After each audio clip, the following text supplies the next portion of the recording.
इस मेष संक्रांति पर ये नया चैनल इटर्नल एकोज, जहाँ पर मैं ये आध्यात्मिक वीडियोस पॉडकास्ट आपके साथ शेयर करूँगी। ज्योतिष को तो आप जान ही रहे हैं @मनीजा आहूजा पर। अब आज मेष संक्रांति पर इस नए चैनल की शुरुआत।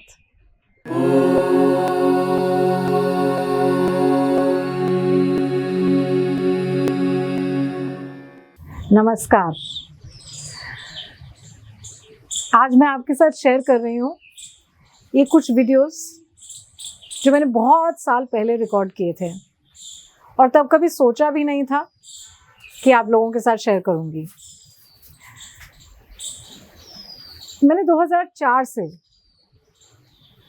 ज्योतिष करना शुरू किया, मगर इस दौर में मैं बहुत से संतों से मिली, बहुत से लोगों से, बहुत से सिद्धों से मिली और बहुत कुछ सीखा मैंने। ये 20 साल से ऊपर की एक यात्रा है मेरी। और माँ जी से, शुक्ताल में योगिनी माँ से मैं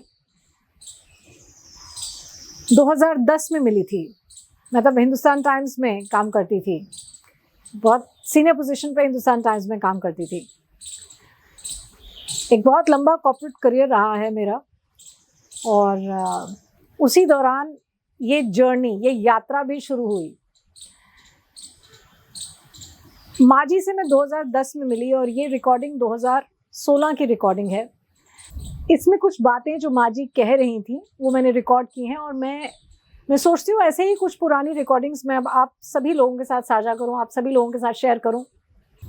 माँ जी ने 2023 में समाधि ले ली और 2010 और 2023 के बीच में माँ जी के साथ मैं बहुत दिन शुक्ताल में महाशक्ति सिद्ध पीठ में रही। बहुत कुछ सीखा, बहुत कुछ जाना, बहुत कुछ मार्गदर्शन मिला मुझे उनसे। एक लंबा सफ़र था। शुक्तीर्थ, मैं पहली बार शुक्तीर्थ माँ जी से ही मिलने गई थी। मुझे आज भी याद है कि मुझे एक, आप समझ लीजिए, डिवाइन इंस्पिरेशन हुई कि मुझे शुक्तीर्थ जाना है। और एक स्त्री हैं, एक मित्र हैं, किसी के थ्रू मैं उन्हें जानती थी। उन्हें हमने फ़ोन किया और कहा कि ऐसे ऐसे मैं वहाँ जाना चाहती हूँ। तो उन्होंने कहा हमारी माँ जी वहाँ रहती हैं, आप उनके पास जा सकती हैं, मगर आपको परमिशन लेनी पड़ेगी उनके पास जाने से पहले कि आप उनसे मिल सकती हैं या नहीं। तो उन्होंने मुझे कहा कि माँ जी आपसे बात करेंगी, आप एक बार फ़ोन पे उनसे बात कर लीजिए, वो फ़ोन पे ही आपकी आवाज़ सुनकर बताएंगी कि वो आप आ सकते हैं वहाँ या नहीं। तो मुझे आज भी याद है कि मैंने माँ जी से बात की। उन्होंने फ़ोन उठाया और मैंने कहा नमस्कार माँ जी। और उन्होंने कहा क्या नाम है तुम्हारा? तो मैंने अपना नाम बताया और फिर उन्होंने एक लाइन और मुझसे कुछ और बात पूछी कि क्यों आना चाह रही हो, अच्छा क्या सोचा, अच्छा आना चाहती हो। फिर उन्होंने कहा तुम्हारी तरंग ऐसी है, तुम्हारी आवाज़ ऐसी है कि सुन के मेरे मन का मयूरा हर्षित हुआ। ये शब्द आज भी मेरे कान में गूंजते हैं, इसलिए मैं तुमसे मिलने को आतुर हूँ, तुम आओ। और ये 2010 दिसंबर की बात है और मैं माँ जी से मिलने गई। माँ जी हनुमान जी की साधक थी। हनुमान जी को पिताजी बुलाया करती थी और ऐसे बात करती थी जैसे फर्स्ट पर्सन में बात करते हैं कि पिताजी तो कहते हैं, पिताजी ये कह रहे थे, पिताजी वो कह रहे थे। मुझे आज भी उनकी वो बातें याद हैं और बहुत कुछ सिखाती थी।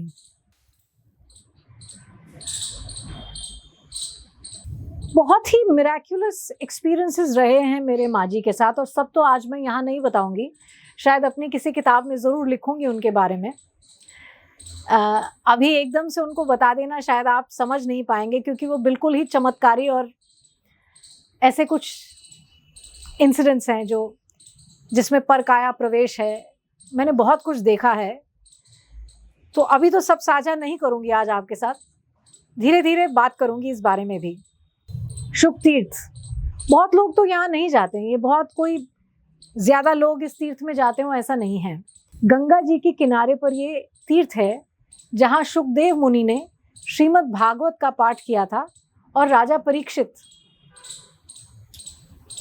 जो अभिमन्यु के पुत्र हैं और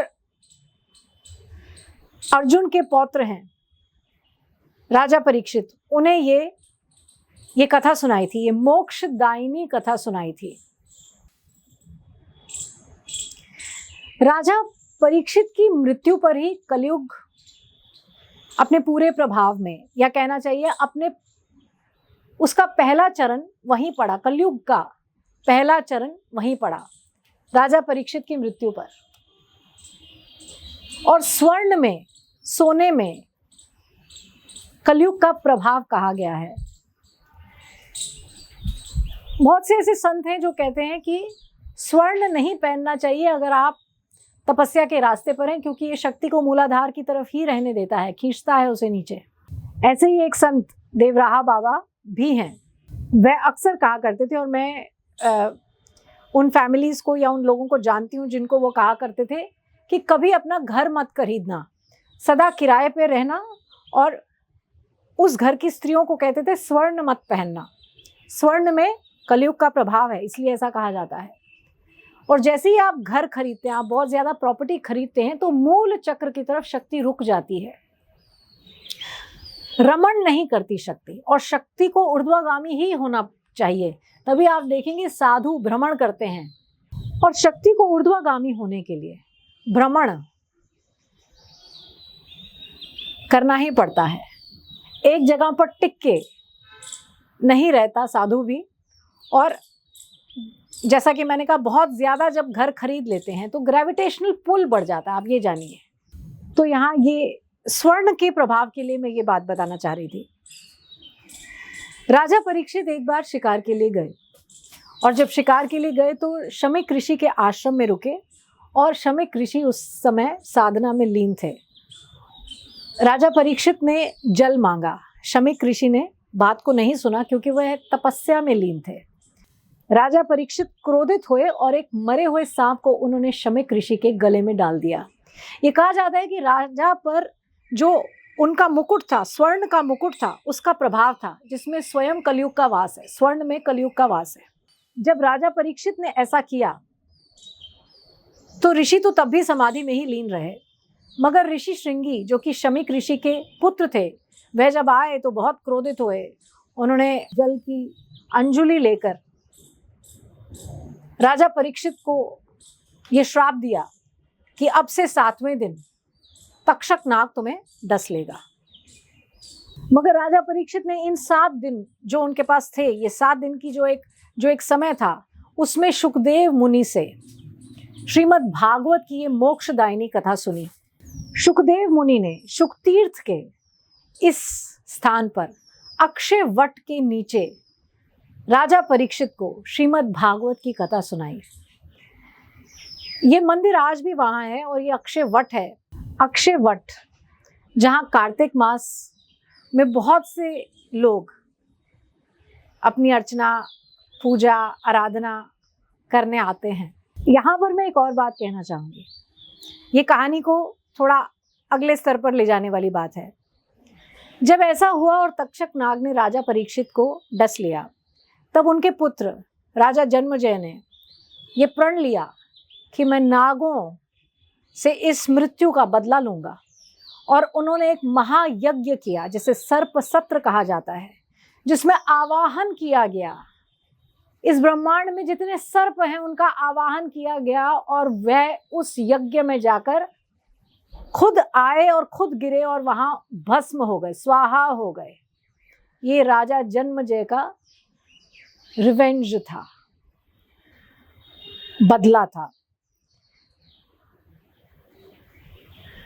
फिर आस्तिक मुनि ने उन्हें आकर समझाया और कहा, अब तक्षक नाग का आवाहन मत करो और उसे मत मारो। और राजा जन्मजय ने आस्तिक मुनि की बात सुनी। आस्तिक मुनि जो मनसा देवी के पुत्र हैं, मनसा देवी स्वयं नागेश्वरी हैं। आप जहाँ जहाँ मंदिर जानते हैं, हरिद्वार में मनसा देवी का मंदिर है, आप चंडीगढ़ से ऊपर जाते हैं, पंचकुला से आगे जाते हैं तो मनसा का मंदिर है। मनसा स्वयं भगवती नागेश्वरी हैं, ये जानिए। मनसा देवी के वर्शिप से, भगवती नागेश्वरी के वर्शिप से जो इमोशनल बॉडी है या जो सटल बॉडी है, उसमें आए हुए कई विकार साफ हो जाते हैं। ये भी एक बात है, मैं आपके साथ शेयर कर रही हूँ। कभी फिर भगवती नागेश्वरी पर हम फिर बात करेंगे। इस प्रकार अनेक सर्प आए और उस यज्ञ कुंड में, उस यज्ञ कुंड में जलकर भस्म हो गए। मगर आस्तिक मुनि की बात राजा जन्मेजय ने मान ली और उसके बाद नागों में और कुरुओं में शांति का प्रस्ताव मान्य हो गया। ये है शुकतीर्थ और ये है शुकदेव मुनि की कहानी। शुकदेव मुनि जो महर्षि पराशर के पौत्र, महर्षि पराशर जिन्हें कहा जाता है कि ज्योतिष की ये जो विज्ञान है, या फादर ऑफ एस्ट्रोलॉजी अगर हम कहें, ये शब्द अगर इस्तेमाल करें, या ज्योतिष के जन्मदाता, ये महर्षि पराशर को ही कहा जाता है। बृहद पराशर होरा शास्त्र ये महर्षि पराशर का ही लिखा गया है, जो हर ज्योतिष पढ़ने वाला व्यक्ति पढ़ता है। ये एक ऐसा शास्त्र है। महर्षि पराशर के पुत्र वेद व्यास, जिन्होंने महाभारत की पूरी कथा लिखी, और वेद व्यास के पुत्र शुकदेव मुनि। मैं आगे भी बात करूंगी शुकदेव मुनि की। आज अभी इतनी ही एक परिचय देना था मुझे योगिनी माँ का, जिनका नाम राजनंदेश्वरी योगिनी माँ है। उनका परिचय देना था और कुछ शुकतीर्थ के बारे में बताना था। योगिनी माँ के कुछ और पॉडकास्ट आपके साथ शेयर करूंगी। मेरा ये मानना है कि आपको सुनने में अच्छा लगेगा।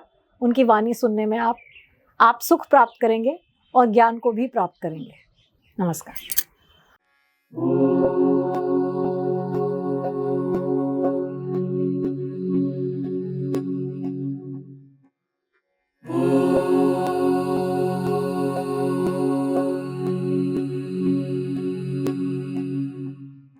ऐसे जो योग योगेश्वर, ऐसे जो बजरंगबली अजर अमर अविनाशी हैं, उनकी जो शरणागत हो जाता है, जो उनमें रमण करता है, जो उनको ही अपना सर्वस्व बनाता है संस्कारों वश।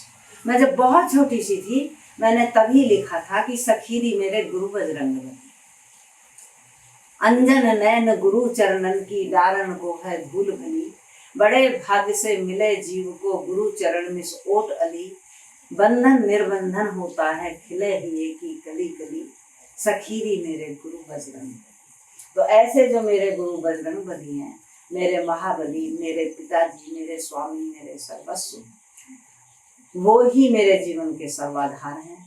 वो ही इस केंद्र के संस्थापक हैं, संरक्षक हैं, स्वामी हैं जी। और उन्हीं का जो दिव्य ज्ञान विज्ञान है दिया हुआ, क्योंकि हम योगी हैं और योगी जो होता है वह क्रियात्मक पढ़ता है, प्रैक्टिकल पढ़ता है। तो जब हम इस मार्ग पर चले, आगे बढ़े, उन्हीं की कृपा से, उन्हीं की दया से, वो ही संन्यास मार्ग में ले गए। उन्होंने ही घर छुड़ाया, उन्होंने ही जो भी कुछ किया सर्वस्व उन्होंने ही किया, और हमारे लिए वो संसार के सबसे बड़े सत्य हैं। जो कुछ है वो वही है, वो हमारे पिताजी हैं जी। तो उनका जो दिया हुआ ये ग्रंथ है, ये लोक में अप्राप्त था, प्राप्त नहीं था। अब ये महाशक्ति सिद्धपीठ में इसके कुछ अंश उपलब्ध है, जैसा कि सूत्र कुछ उपलब्ध है, जैसा कि हमने बताया कि प्रत्येक प्राणी के द्वारा किए हुए कर्म, उसका चित्र, उसका चरित्र, उसकी वाणी अंतरिक्ष में रहती है। तो महाबली योग योगेश्वर ने जिस समय विभाकृति मंडल सूर्य लोक पर, विज्ञान लोक पर अनुसंधान किया, तो उस समय उन्होंने इस योग ग्रंथ का निर्माण किया। 60,000 जो इसके ये सूत्र हैं, दोहे हैं, ये वायुमंडल में रमण कर रहे हैं। ऐसा ऋषियों के द्वारा हमको समझाया गया, बताया गया।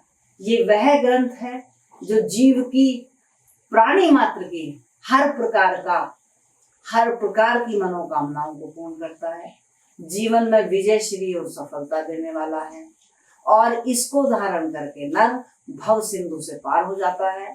और मेरा राष्ट्र इसके सूत्रों को धारण करके, क्योंकि योगी सूत्र देते हैं, ऋषि सूत्र देते हैं, वैज्ञानिक उन्हें साकार करते हैं।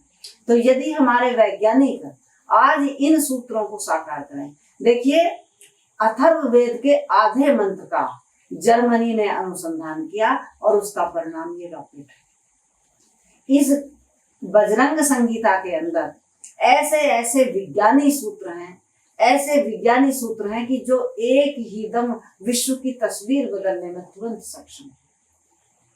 इसके अंदर जो है आयुर्वेद, इसके अंदर धनुर्वेद, इसके अंदर राजा कैसा होना चाहिए, राजा अकंटक राज कब करता है।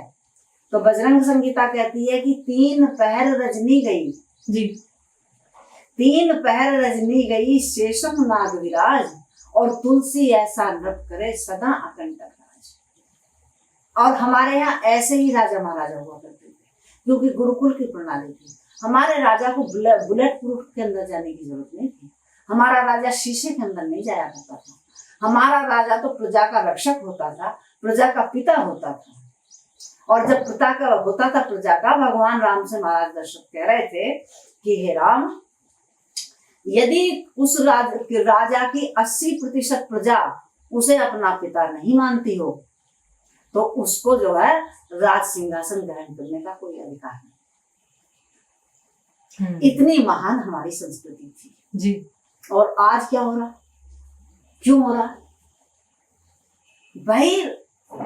हम भूल गए ऋषियों की प्रणाली, हम भूल गए अपने आप को, हम भूल गए महान देश भारत की प्राचीन गौरवमयी संस्कृति। तो वही जो संस्कृति है हमारी, जिसे हम भूल गए, आज हमारे जैसे पागल साधु कंदराओं से निकल करके एक टीस एक दर्द के साथ आप सभी को मार्ग देने के लिए उपस्थित है। क्योंकि अज्ञान निशा में जब जब भी यहाँ डूबा देश हमारा है, अज्ञान निशा में जब जब भी यहाँ डूबा देश हमारा है, तब तब संतों ने आकर इसे देकर दिशा उबारा है। जागो प्यारे देशवासियों, जागो प्यारे देशवासियों, संत जगाने आए हैं, भूल गए कर्तव्य अपना, उसे बताने आए हैं, हम उसे सिखाने आए। तो मेरे देश का राजा कैसा होना चाहिए? जब 3 पहर रजनी गई, जब 3 पहर रात्रि बीत जाती थी, 3 पहर रात्रि बीत जाती थी, तो मेरा महान राजा उस समय बैठ करके ध्यान योग के लिए बैठते थे, ध्यान मेडिटेशन के लिए बैठते थे, संपूर्ण प्राणों के साथ, नाग प्राण के साथ समन्वय करके, गुदा संकोचन करके, और वह अपनी संपूर्ण वृत्तियों को रोक करके जी। और वो बैठते थे, प्रभु से प्रार्थी होते थे, परमपिता परमात्मा से प्रार्थना करते थे, और वो अपनी हर असंभव गुत्थी को सुलझाया करते थे। यानी मूल बंध लगा इसमें, मूल बंध लगा। हाँ। और नाग प्राण क्या हुआ? नाग प्राण जो है हमारा जो शरीर है, यह 5 प्राण और 5 उपप्राण, 5 मूल प्राण है। अपान, समान, व्यान, प्राण और उदान, और 5 ही इनके सहायक प्राण, नाग, कूर्म, कृकल, देवदत्त और धनंजय।